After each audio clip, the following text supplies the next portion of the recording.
afternoon, everybody. You're live with me today, Questions with the Queen. As you can clearly see, we have our board set for NXT In Your House, which is tomorrow. But if you join us later tonight at 7 o'clock, you will be able to see me and my husband, Steve, who is the cameraman as well as the question man, give our predictions on who we think will retain and who won't retain. So, and clearly, as you can see, we are prepared for not just my show, but again, tonight at 7, we have top rope spoilers. With that being said, let's go ahead and see if we can go ahead and get into the questions. Okay.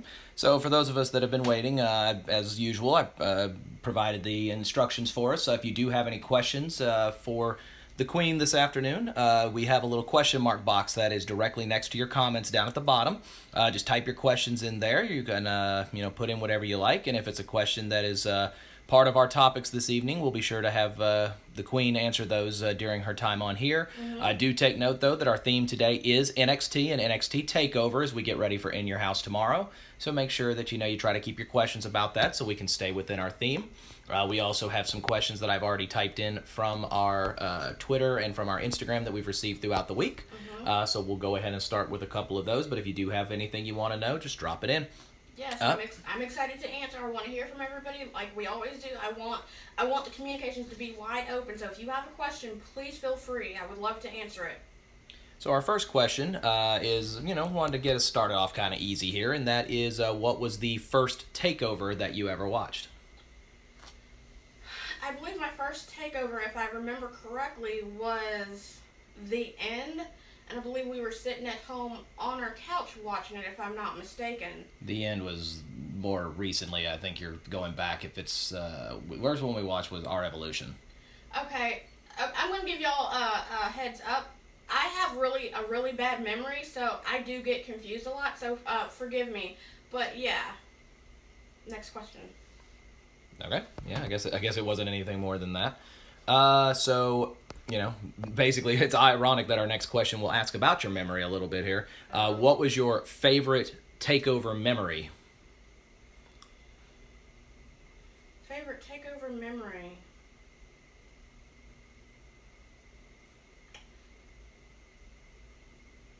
I believe it was the...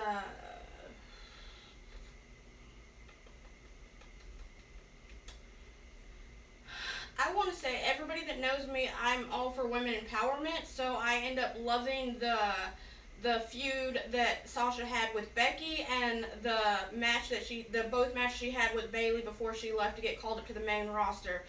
Again, for anybody that knows me knows I'm all for women empowerment, so those matches with the women. Oh, let's not forget Charlotte, who is another horsewoman who had the Dynasty versus Dynasty with Natalya. So those will be some of the memories I'd say I did love, honestly. Getting to watch and see how these women competed and how they worked hard and honed their craft and did what they loved and, did it with passion. So those are some of my favorite memories. Also seeing how they benefited from their time in NXT and then how they've been able to translate that to success on the main roster. Yes, all of them have success. We saw the success Becky went through.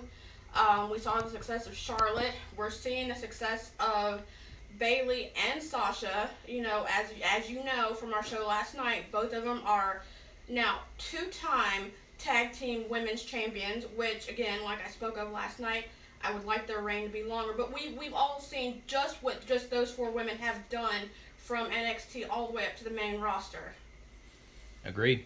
Next one up, have you attended an NXT takeover? And if so, tell us a little bit about the experience. I have attended several.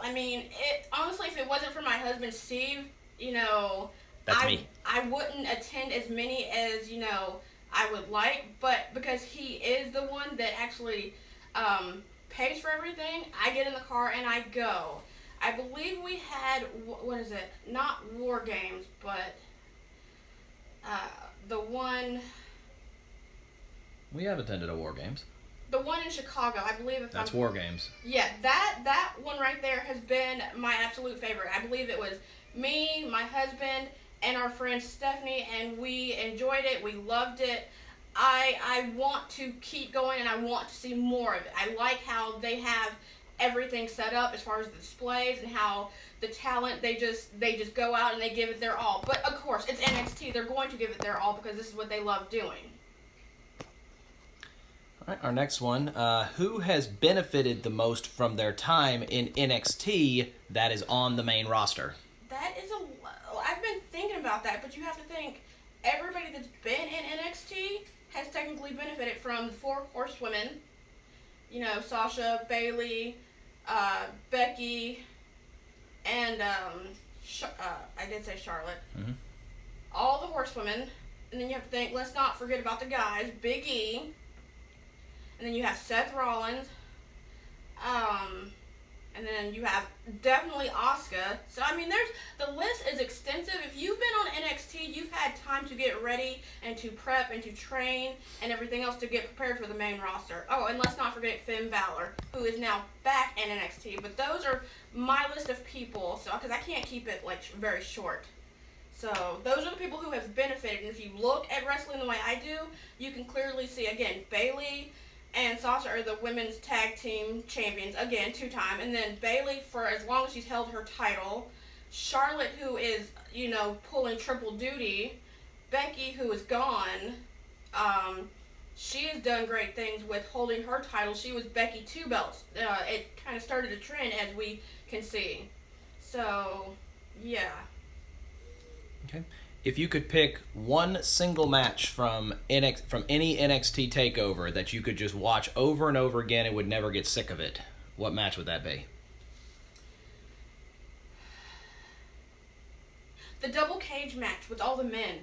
I thought that was just like the War cage. Games. Yes, side by side. I loved how they did that, and it was just. It just was an element that you hadn't seen before. It was something that, you know, everybody kind of got into, and they got behind it, and they wanted to see more of it. And the fact that the competitors were strong enough to withhold or withstand all the physical hurt and pain that you saw that went along with it being the match that it was. So yeah, I want to see that one over and over again, and I think honestly I have seen that several times. Well, I think that's going to be one that they're going to stick with every year right around Survivor Series. So I hope so, because I loved it personally. I can't speak for everybody else, but I enjoyed it. Well, also the introduction this year of the first women's War Games match as well just added even more intrigue to it. Yes, it does. So that might very well answer your question, but we'll see if it goes along with it. What was, in your opinion, your Takeover OMG moment? Like the moment that just had you just, you know, fan geeking out, I guess, if you will. Oh gosh, that had me.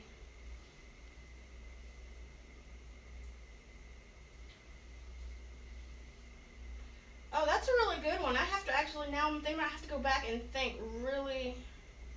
And for the record, anyone who's actually joining us for the first time, I mean, these questions are not screened ahead of time. You know, we get all of these questions, you know, straight from our fans. You know, if they came through our social media or whatnot, we might get a chance to look at them, you know, for, you know, a couple of minutes prior to us going live. But I mean, it's not like these are ones that pre-prepared answers are there. So sometimes you get a question like this, and it might catch her off guard where she's got to think for a second. So think for a second, think for a minute. Oh God, I can't even. This might be one that might require a video response afterwards, because it sounds like one you may need to really give your good thought about it. Yeah, I might have to do that. So to this question, I'm sorry. I will actually have to get back to it. Okay, so we will be watching for a video response coming in from the Queen later on. Exactly. Okay. This one was misworded, but that's all right. Who on tomorrow's card, of everyone that's on the card right now, do you really want to see get pushed or continue to get pushed if they already are? My girl Io. I love her. Again, it's women empowerment. She has a mystique to her. She has a mystery to her. She's a fighter. She seems like she's very dominant. She seems like between all of the women on the triple threat that she could hold her own. I'm not saying that the other two can't, but that would be the person I want to see get pushed. I absolutely love her. Like, it's just, you don't even understand. Okay, and flipping the question around, same type of question. Who is someone that is not on the NXT TakeOver card that you want to see get pushed to where they will be in future takeovers or future title matches?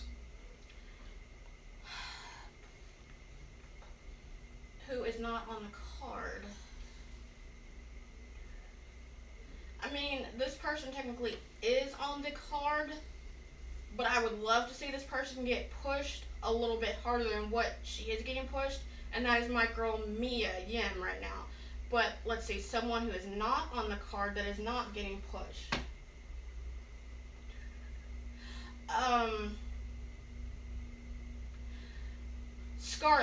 Scarlett Bordeaux. She's in the corner of Karrion Kross, but I want to see what she can do outside of the whole entrance and the coming out and having his back. So I would have to say her. Again, it's all about the female, to me, female women empowerment. I want to see her get pushed and see what she really can do. She seems like she, is a badass more in her own way. So that would be my answer. Well, she's come out and looked the part up till now. Now, can she follow it up with the talent level? We've obviously seen her at in other promotions. We know what she's capable of in the ring, but that is something that we can see what Scarlett can be able to do. And I have a feeling that I think following this match, we may start seeing her compete a little. Here's hoping, because I'd love to see she's got the outfit, she's got the attitude, she's got everything that says she could go in there and whoop some tail. Okay, past, present, whatever you want to choose. What is your favorite NXT title belt, and what is your favorite past or present champion? And all of them are available for choice. My favorite would be if anybody that watches our shows on a regular, I'm a stan of Seth Rollins, and so getting to go back into the history when he first won the NXT title. I believe he was the very first guy that won it. The way he just held himself, and the way he looked the part, and he was the part, and you could tell he was just enjoying the moment, and the fact that he just, you saw that he had potential, and you saw he had star power and charisma and everything else. Seth would be the person that I would pull for. Now and that was my favorite title until I saw the women's title. And my other person would be Sasha when she held it. And I know people thought of her, she was ratchet at first, but I looked at it. No, she's not. I looked at it and I viewed her. I didn't see a ratchet girl. I saw a girl who had attitude, who was fierce, who loved to compete, who was willing to give it her all. So the title before this one was probably my favorite because it had the sparkly, pink diamonds and everything. So you'd go with the original NXT women's belt. Which, by the way, she signed for me, and I fangirled for that moment when I got to see her sign it. Okay. And we've got one more here in the board here, and this is actually a nice wrap-up question heading into our top rope spoilers tonight, as well as the pay-per-view tomorrow. Okay. No predictions, no spoilers, but what is something that you hope to see come out of this takeover event that's happening tomorrow? Not necessarily picking a winner, because we save those for the prediction show, but what is something that you hope comes out of this? Like they always do, and I mean, I don't really think I can ask for too much, because you have to think the competitors, the men, the women, Triple H, Shawn Michaels, they put a lot into it. I just want to see very good matches. They've already been doing it anyway. I want to see very good matches, very good competition. I want to see them actually go out there and compete, give it their all. So pretty much everything that we see every Wednesday when we watch NXT, and everything that we see every time they have a pay-per-view, I just want to see them go out there and give it their all. So for me, they're already doing it, and I just see if I want them to push themselves harder and do better, if that's even a possibility with this talent. So continue to just keep showing out like we see on every NXT takeover. If you look at it on the couch, they show out, but when you see it in person, it's, oh my God, they do so much more. So yeah, just to keep doing better, to surprise us, shock us, make us be like, I can't believe they did that. I think every takeover event has done that. That's exactly. With that being said, that is all for questions with the Queen. Again, I want to give credit where credit is due. My husband, who is the cameraman, as well as the question man. Thank you, Steve. Whoop. I also know that we have 2 birthdays today. One is Javier, and the other one is Jenny. Javier we've known for a while, and Jenny we've known for a while too. So if you actually are friends with either or, please go wish them a very happy birthday. Just say Kia sent you, and we hope that you have a good day. With that being said, I'm going to sign off with my usual. If you go out into town,